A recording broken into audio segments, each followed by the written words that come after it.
Je reçois en permanence les mails, des inbox, des WhatsApp des gens qui me disent que tu ça ne va pas, ma vie est bloquée, je m'en sors pas, voilà. Et quand je regarde, en fait, j'essaie un peu de leur poser des questions, alors je prends un peu de temps pour discuter avec eux, je me rends compte qu'il y a quelque chose de commun qui revient. C'est que ces gens-là, ils évitent de payer le prix dans deux domaines, d'accord, et contre ça, je ne peux rien faire. Je vais beau te parler, il va falloir que tu payes toujours ces prix. Tu as beau prier, il va falloir que tu payes ces prix. Ok.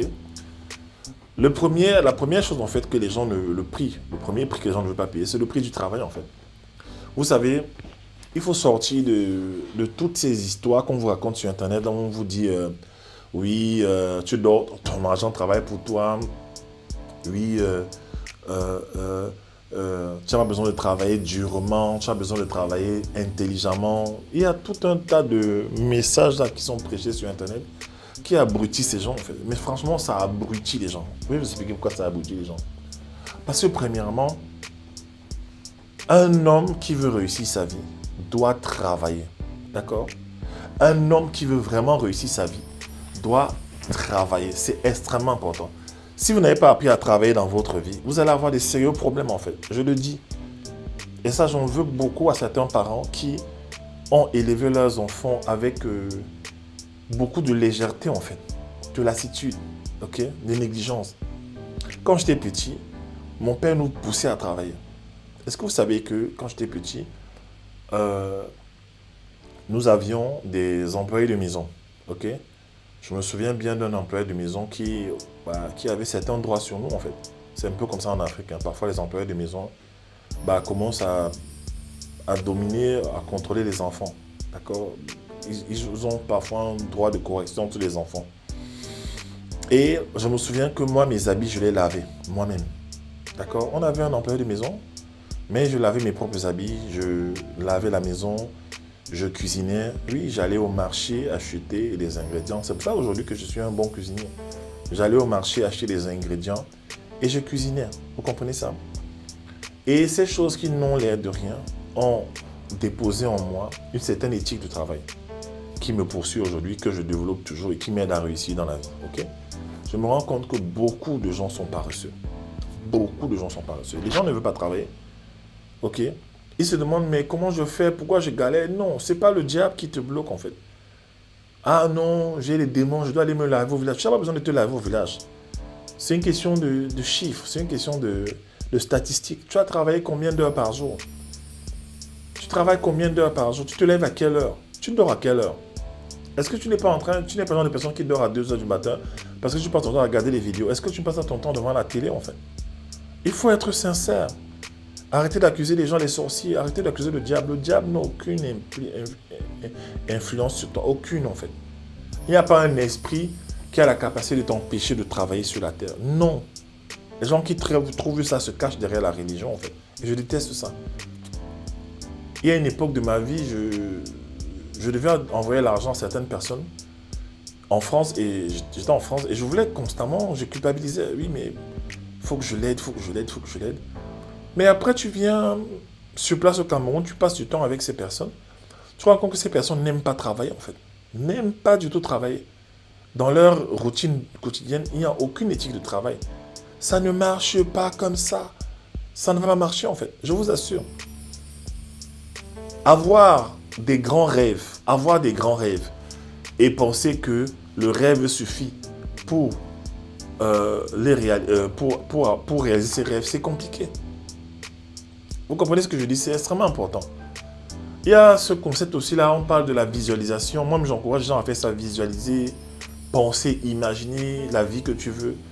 Ça marche. Mais ça, ce n'est qu'une étape. Il y a l'étape où tu dois, sur la terre, apporter des actions correspondantes pour que ce que tu imagines se manifeste en fait. D'accord? Il y a les choses que j'ai pu acquérir sur le plan physique que j'avais d'abord visualisées, mais il a fallu que je travaille en fait pour les avoir. Ok? C'est extrêmement important. Nous sommes dans un monde avec Internet, les réseaux sociaux, les gens pensent qu'il suffit de... C'est pas de... On se dit que non, on se lève, on fait une vidéo, ça va marcher. Par exemple, prenons le cas des vidéos. Je vois des gens qui se disent que... Je vois beaucoup de coachs commencer le coaching avec beaucoup d'enthousiasme. Et après, ça ne marche pas. Pourquoi ça ne marche pas? Ah, coach, je ne sais pas, c'est peut-être pas mon domaine. Oui, mais au début, c'était ton domaine. Tu étais passionné de ça. Mais est-ce que tu fais assez de vidéos? Est-ce que tu fais assez de vidéos? On regarde tes vidéos, tu fais une vidéo aujourd'hui le premier, et après tu en fais une autre dans 3 semaines. Après, tu trouves que c'est trop fatigant, tu n'as pas la force en fait. Tu n'as pas la force. Je suis la preuve vivante de ce que j'enseigne.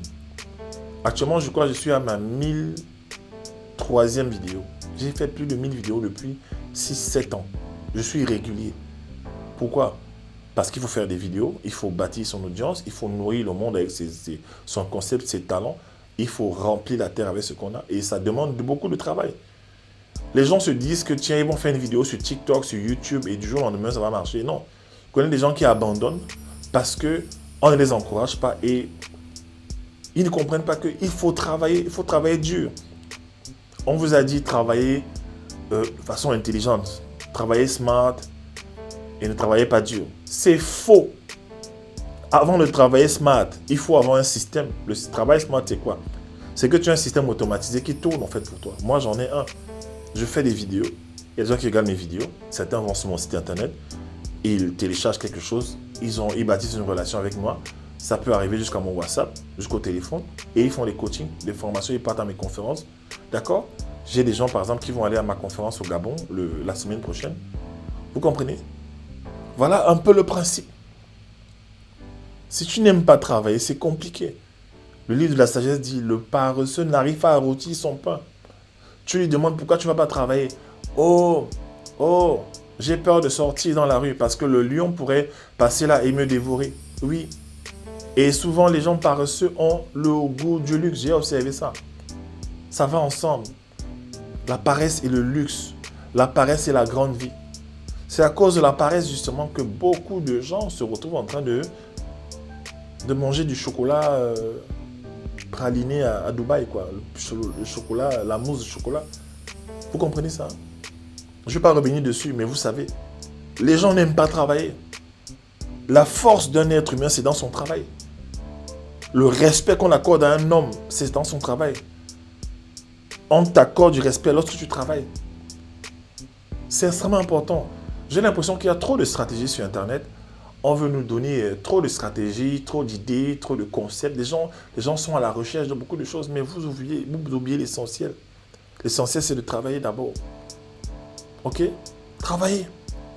La deuxième chose qui empêche les gens de réussir, c'est les gens ne veulent pas payer le prix financier. Moi, ça me fait rire quand je vois des gens me contacter sur Internet pour travailler avec moi.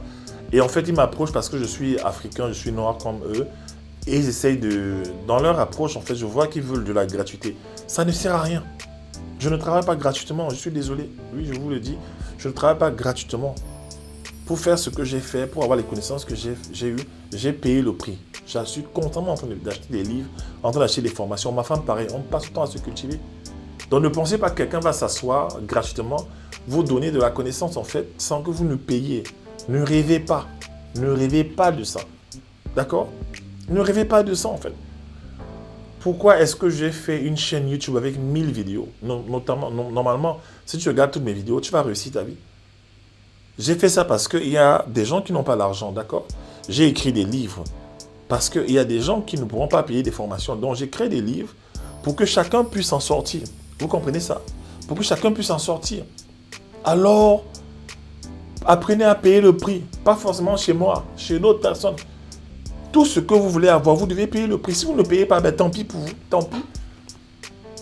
Même j'ai des gens qui viennent me dire, oh, coach William, j'ai fait un rêve, Dieu m'a dit, que je dois travailler, toi tu es mon mentor. Oui, mais à la fin, il faut que tu payes en fait. J'ai dit souvent que si Dieu t'envoie travailler avec moi, Dieu t'a donné de l'argent en fait. Oui, il t'a donné de l'argent. Arrêtez de rêver, arrêtez de penser qu'il y a des gens qui vont sacrifier leur vie, mettre leur temps qui est précieux à votre disposition, sans que vous ne payiez quelque chose en fait. Si vous allez dans la vie avec cette mentalité-là, vous n'allez pas vous en sortir. C'est extrêmement important ce que je dis en fait. Pour tout ce que je connais, je passe mon temps à payer des choses. Je paye des produits, je paye des services. En permanence. Tu ne payes rien, tu n'auras rien. C'est comme ça que la vie est. D'accord?